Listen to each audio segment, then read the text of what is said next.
Hello, Travis. I'm excited to go over your presentation. I'd like to start by saying I felt like you've done an incredible job coming from where you started. I definitely have a clearer picture of what is happening, so please don't be too overwhelmed by all the comments that I have in the corner. I am an editor, so I have a tendency to really dive into what I'm sharing with people. So, as we start, I just like to say that near the beginning in your analyze phase, though I appreciate what you're saying in the portion where you say this was a tough year to adapt as there was a lack of cooperation, I feel like I'm not totally sure what you're fully saying. Like, how are they adapting? What are they adapting to? It's a little vague. Maybe you could give an idea of what it felt like before versus now. That way it gives more depth to your instructional problem. That way we have a better idea of how things can look once they change. Just an idea.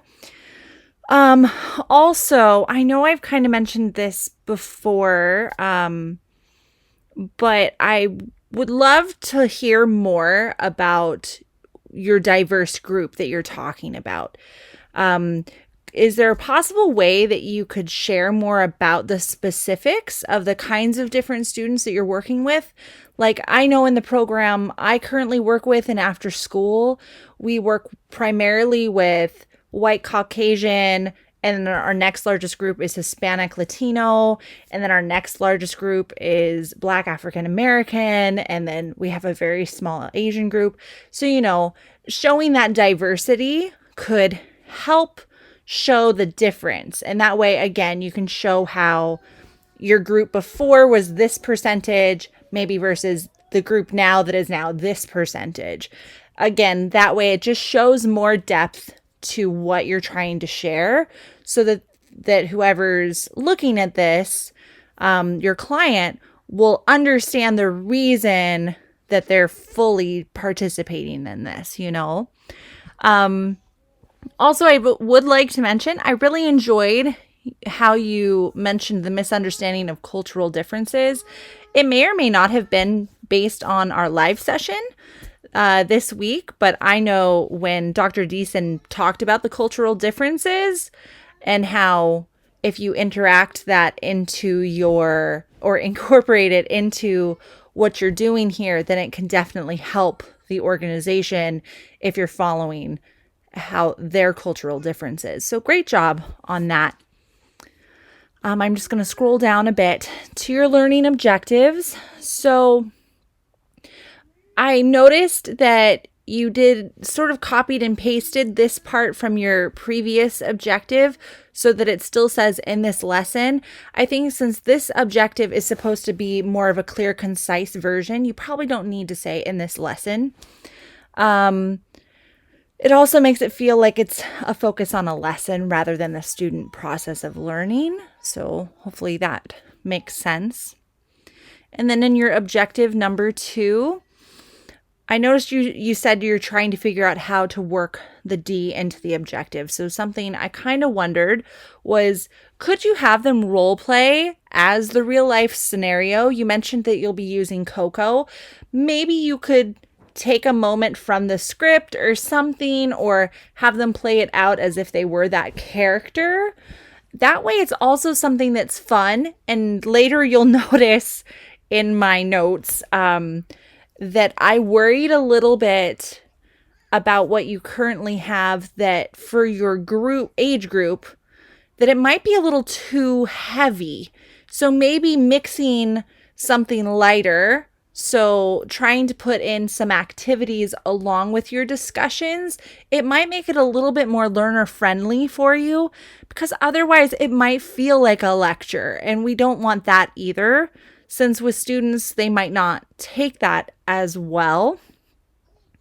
So you could give them a specific scenario from the movie, like I said, ask them to play it out, and then have them have a discussion about it, or go over how they handled the situation or how it could have been done better. When I was watching the video Best Practices for Effective Learning, Andrietta goes over creating real behavior changes. And she mentioned specifically about how when trying to build a new habit, especially in transforming behavior, there are 3 key things to focus on: cues, routine, and reward. She mentions that practices and repetition are some of the best ways to create a new habit and encourage change. So perhaps having them practice what they just learned could help encourage the change that you're looking for in their behavior. Next, for your project overview, I'd just like to mention a kudos of sorts. I thought it was great seeing your 4 core values sooner and earlier on. And I noticed that through here, you sort of incorporate it in a different way by calling it like community happiness and success. And that way it made it a little bit more personalized. And I thought that was wonderful, a wonderful touch. Almost to the point you might not even need to say it again down here because you said it so well right here too. Just an idea. For your data planning, I felt that you did well connecting to the evaluation and implementation questions and showing an area in which you're using various leadership roles to guide the future training. So below, if that's an area you're still struggling with, you could focus these, use them in your lower area to be who's working and who's doing what and whatnot. That might help, since I know you mentioned that was a struggle area a little bit. Also, right here, you originally had Elizabeth, Riva, period. So I took out the period since down here it wasn't here. So I'm not sure which one was the correct name. So if I messed up, maybe just make sure that both are the same, however it's supposed to be. This particular question right here, do you spend time showing students how to be empathetic and inclusive in the classroom? I'm wondering, is this one open-ended? It sounds more like a yes or no. I feel like your ADDIE model does well to say what you're doing. Your primary theoretical framework seems great. It really seems to align well with your overall framework and the project objectives and outcomes. So it was awesome that you were able to find something that aligned so well. For your design and development, as I mentioned, my main concern is the group that you're working with. I just would be cautious about making sure that that what you're teaching is to a 6th grade class, like their level, because there are moments where it feels like you're coming from an upper level down. And if you meet them at their level, it might make it a little more personable to them and more likely for them to really invest in it and understand. And that way too, as I mentioned with Andrietta, finding ways to help them practice within this. And the fact that you're using 2 classes to do this is great, because even as she had said in the video, the more opportunities they have to learn. So like the spacing out method, for example, makes it to where they're able to keep what they learned and hold on to it longer. So that's good. So finding ways for them to practice within is a wonderful way to make that stay in their minds as well. Also, a brief concern I had right here on number 2. So you have the video where students will watch a cartoon.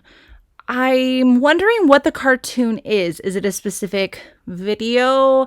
Is it something that could be included from online that you could put in here so that we know what it is? Also, you mentioned that it visually will explain the difference between inclusive and divisive behavior. My wondering is, though, does it actually say what inclusive and divisive behavior is? Or should you perhaps, after the video or after the media, do sort of a debriefing discussion or like brief presentation that goes over inclusive and divisive behavior? Because based on what I'm seeing here, I'm just not seeing directly where they would know, since after media, they're supposed to go into pair work, and I just don't see where they would have fully learned what inclusive and divisive means, So that's an idea. Also, for your images, maybe mention some examples. So you say media. Is that media like news? So I used some examples in the corner here, like a mother holding her baby while crying. That shows empathy. A family laughing from playing in the new pool. A fireman. Or is it more from media like film and video? Because you may want to change the term there so that that it's more like film media or from Hollywood sort of things in that area, because it can change the sort of idea that you're going for a little bit potentially. So scooting down a bit further to objective 2. So this is the empathy one. That's right. Where you say practicing active listening, perhaps you could add something more to this by saying this will be done through the use of engaging students, using think, pair, share, discussions, an instructor-led lecture, a video, small groups. This way it shows more of what your content will include, and then you go into what your content is including. Also, in your engage section on number 1, I was a little confused because you said actively listening to read scenarios that portray an emotion, and I just wasn't sure what exactly they'll be doing. Will they be listening to a scenario, or will they be reading about a scenario? Are they sharing scenarios? Is this an activity? I wasn't positive, so you might want to just clarify that a little more and just show it a little more clearly. For your video, are they watching a clip or are they watching the whole movie? Because perhaps you could specify it either as a movie clip or watching the film or movie. Also, another kudos to you. I really liked your questions that you asked right here. I thought that they were great ways to engage the learner during the movie, so that's great. I already kind of mentioned here about how I think you should be cautious about your age range, but I wanted to mention as well for something that Andrietta had mentioned in her video was about how when creating new behaviors, offering a reward can be beneficial. So especially since you're working with the younger group, what's a reward that will sort of be their incentive? Because of that age group, there is that worry that perhaps it is heavy. So finding some way to make an incentive. So making it fun in certain areas. The movie can be fun, but also adding activities or things to make it light. Let there be some laughter. Let them come together. Since the idea is for them to be inclusive, finding ways for them to laugh and have fun will automatically help them feel more inclusive to those people as well. Just an idea. So down through your sample content, that all looked pretty good to me. I liked what your questions and whatnot, and I felt like for the most part they were good and everything. So that was wonderful. So I noticed here you asked me if I had any ideas to help you out with your 6th grade advisors. I guess my question would be, when you said 6th grade advisors, what initially popped in my head is, are these student leaders? So 6th graders that actually already have a grasp of the things you're wanting to achieve in the training. So maybe they could be leaders within your group, maybe helping collect data, helping to be a good example to other students of how to be inclusive? Or did you more mean like teachers or leaders or specialists that could help the 6th graders? If that's the case, then I think, as I mentioned earlier, you had a great section where you discussed what roles people would have. And I think that's where you could insert this, is insert the roles for each of your people so that it could show what you want each person to be doing, and what your expectations of them will be and everything. For your context evaluation, there was one little section. I'm thinking the word you were going for here perhaps was selects, but it was elects here. So maybe just fix that. Overall, because I'm a little confused about all this section, I don't have a whole lot of comments, so I'm sorry. I think from what I'm seeing, it's looking good. I'm sorry I can't be more helpful in this area. I'm still doing some research, but overall, you've done a great job. I'm excited to see what you do next. So awesome. Thank you so much for listening, and I hope I haven't overwhelmed you too much.